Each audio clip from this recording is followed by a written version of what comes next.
Hey, it's Marthea Pitts, the MSW coach, and I help people get good quality, good paying jobs doing work that they are passionate about while making the world a little bit better for other people. So I work primarily with change makers, aspiring or current change makers, and aspiring or current macro social workers. You could be working to get your first macro job or working to get your sixth, seventh, or eighth macro job. I work with everyone who is purpose driven. So let's jump into this podcast episode today. I decided I'm gonna ease up on using those earbuds because I don't want all that radiation in my ear. I remember why I stopped using stuff like that years ago. I used to use them real heavy back in my case management call center days, but I'm like, I don't want that. No. So I hope you could hear me. The reason I was using them is because I'm on my MacBook instead of my Mac desktop because I changed locations just for a change of scenery. So hopefully you'll be able to hear me because I can't use my little microphone thing. But anyway, let's get into it. Y'all will get it. So 3 signs that you need to get more serious about your job search and career development. And she got notes. She got an outline today, y'all. I mean, this is a serious, well, every topic that I bring forward to you is serious, but I create my notes to make certain that I'm staying on point with what I want to talk about today. So 3 signs that you need to get more serious. The reason that I wanted to talk about this topic today is because I noticed a thing with you all, right? And I used to be guilty of it in my case management days on a certain level now, because by that time I knew that the way to change my life was through getting better jobs. So on a certain level, like maybe when I was really burnt out and didn't know I was burnt out. But what I noticed with you all is that when Friday comes, everything just goes out the window, right? This is one sign. Let me just jump into it. The first sign is that you forget about your career when Friday comes. So I noticed a thing, right? My activity is high during the work week. Like it's certain days that I know y'all feeling the heat of your job because you engage with me, right? At very, very, very high levels. And then when Friday comes, be it payday or non-payday, people fall off. Saturday, you fall off. Sunday, activity picks up a little bit more around the time where this Monday scaries, that's what the people told me they call it, that when the Monday scaries kick in and then y'all thinking about the fact that you got to go back to work. And then like the cycle repeats itself. It builds at certain days. I'm not going to say which days. There are certain days during the week where I know that you all are feeling the most pressure in your job. That's when you're super, super engaged, talking about careers, talking about jobs. And then when Friday comes, it's like all of that stuff just out the window, right? You're no longer feeling the pressure because you have gotten through the week and then it starts all over on Sunday. I just want to say, like, that is a sign that you are not serious about your job search or your career development, right? Serious is that even when Friday comes, even if it's a payday weekend, if you are insistent upon changing your life by getting a better job or to have, whatever the thing is, it doesn't cut off until you get a better job. So I want to say that you need to be aware of that and understand that what you put into your job search is what you get back. I'm all for fool la line and taking off and having brain breaks and all of the things, but you better believe my business is handled, right? You better believe I'm not sitting there bleeding from pain and I'm out fool la line when I need to be, in the words of my favorite auntie, handle your business first. I'm going to handle my business first. So if that is you, I encourage you to figure out what's going on. Right. And so what I said is like I used to do that back in my case management days as a way to escape my not so great reality.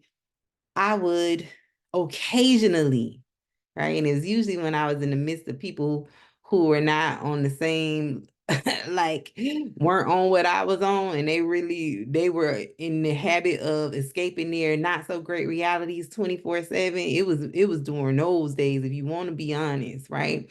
Because ultimately the company you keep, the jobs you take, the relationships you end up in are all a reflection of how you feel about yourself. You are the company that you keep. I couldn't stand when people used to say that. Like, you are the people, all of the things, right? I couldn't stand that. But more wise and more mature, Marthea understands now that you are the reflection, that the people, the things you attach yourself with are a reflection of how you internally feel about yourself. So if you don't feel worthy, if you don't feel valuable, if fear is a major thing for you, you will find yourself hanging out with places and doing things that you know you have no business doing. And so one of those things are escaping your not so great reality through whatever behaviors and activities you want to do. I'm not judging nobody, because I know life gets real. But if in the same breath you're saying, like, I want a better job, I can't stand this job, I can't stand the way they treat me. When Friday comes, your foot should still be on the gas. You cannot afford to take your foot off of the gas until you change your life. So that's the first sign. You forget about your career when Friday comes. And then you out in the world, in the words of Funky Dineva that I love to use, you out in the world fool la la, like you ain't got a care in the world. And then when Sunday comes, the dread sets back in, and then you're on the cycle of trying to rush your days on this earth to pass. You only get these minutes one time. You should not be living life like watching the clock. Hurry up. Is it 5 p.m.? Hurry, hurry, hurry, hurry, hurry. Because that's less time that you have here on this earth. That is no way to be living. The second sign is you don't have a resume, or you don't look at your resume at least once a month. I cannot tell you the number of people who I've spoken to over the last 10 years, with social workers and non-social workers, where they say, I want a better job, or I hate my job, I need a better job. And my first question is, let me see your resume. And they're like, oh, I don't even know what my resume is. Somebody told me in a workshop that I did for a social work association in Denver the other month. She was like, I don't even know where it is. Like, and that's honest. And I told her, I said, you know what? You're the first person that was really honest about the thing. Because usually people come up with an excuse of, I think it's over here and I think it's there.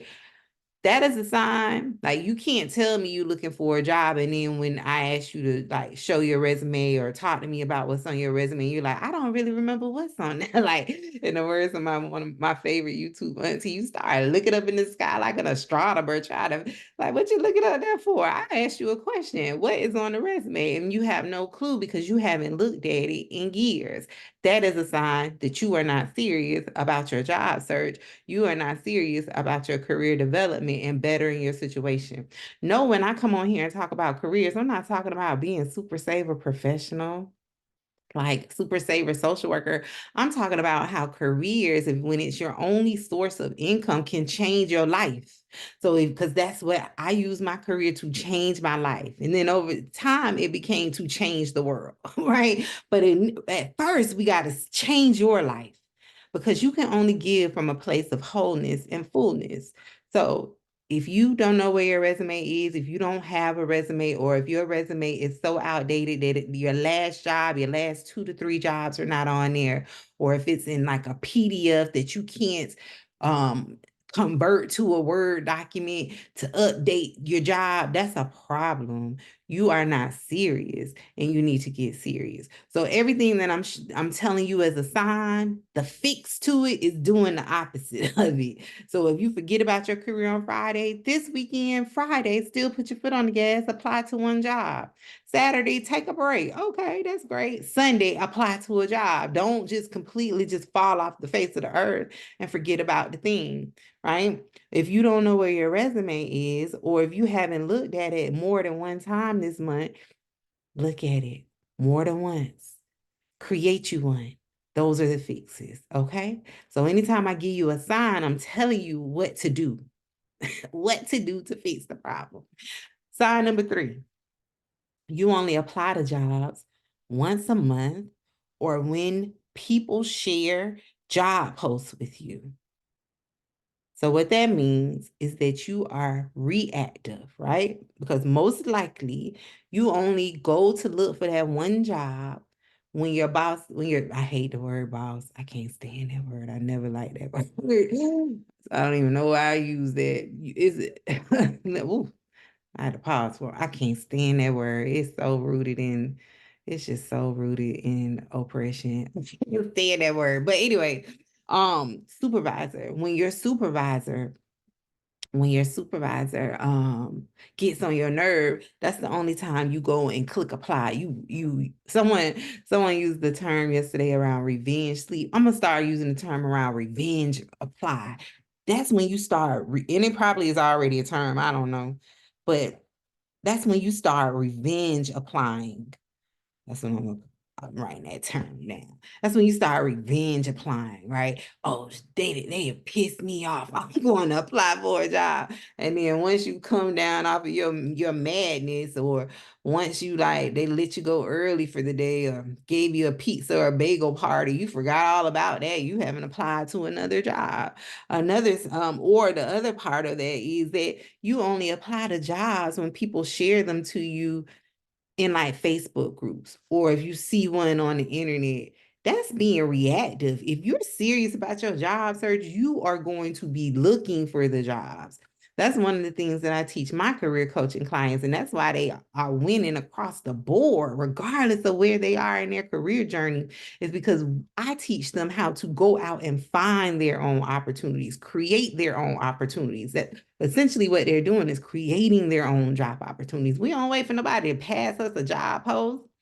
We don't wait to randomly scroll by a job post. What? If you wait, that's the longer you are delaying your time to get into your thriving season. That's the equivalent of waiting to eat until someone brings you an actual meal. You will starve to death if you wait on someone to bring you a meal, especially when there is no one around to help you. So you have to get serious and go out and create your own opportunities. So I gave you the 3 signs. I ain't gonna repeat them. I usually wrap it up. I ain't gonna repeat it because you got it. Watch the replay back. But I really want to say, you got to get more serious about your job search. And all of that starts by being more proactive and planning accordingly. You can't say you want a thing and then don't do the thing, do the stuff to get the thing. A lot of y'all are just like a lot of people may be very passive in your job search. Oh, I'm just gonna wait.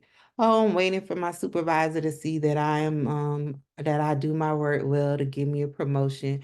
Oh, I'm gonna wait. Oh, they're posting a job for a supervisory leadership role, but I'm gonna wait until they come and personally ask me. Ain't nobody gonna come personally ask you nothing. If you want the job, go apply for the job. And all of that is a much deeper conversation around ego. Ego. Your ego is so big that it has you thinking that everybody in the world is thinking about you in that way. They don't. The only time people start thinking about you is when you start effectively marketing your skills and experiencing the value that you bring to an organization. That's how you say stop top of mind. But nobody's going to come and ask you to apply to a job. No one's going to find you randomly out in the world. You have to go out and market yourself by applying to jobs. That's how you market yourself. Think of it like a business. When you go and apply to a job, that's you letting employers know, I have this service that is available for sale because you're getting paid a salary.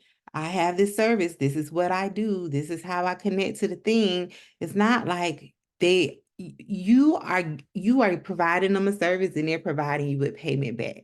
So you have to carry yourself in that same manner. The example I always give is like with your favorite online store. They're not sitting and waiting for you to think of them to go and buy your favorite book or your pet a toy or to plan your next trip if you use a certain kind of app, right? They send you messages. They target you with ads. Hey, we're here. This is what we provide. Don't forget about us. Come use us. Come buy your latest, greatest, the latest baking product that we have because we know you love to bake. Hey, we have recipes and seasonings over here.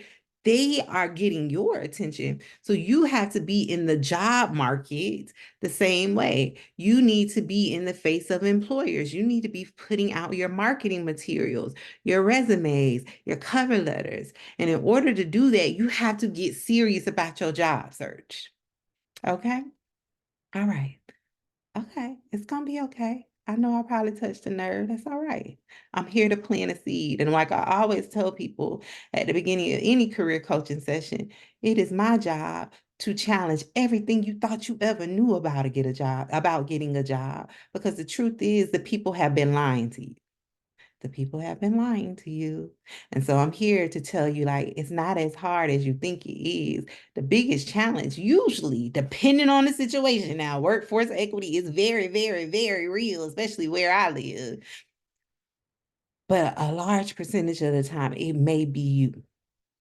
Right. So let's make the goal just this week. Let's take it one step at a time. Because I know y'all social workers, y'all like to come up with 20, 30,000 goals because case management land got your program just like it has me programmed that you got to be the multitasker. And when you multitask, nothing gets done.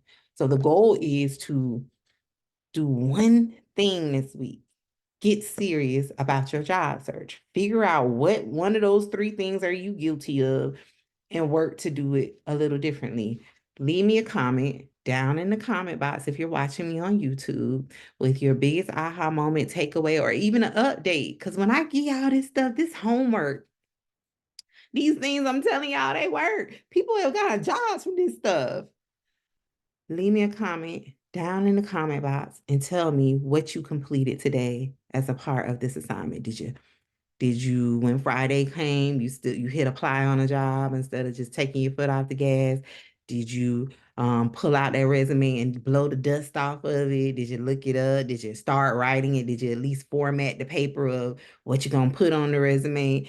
Did you did you go out and look for your own job instead of waiting for someone to pass you one, to feed you one, right?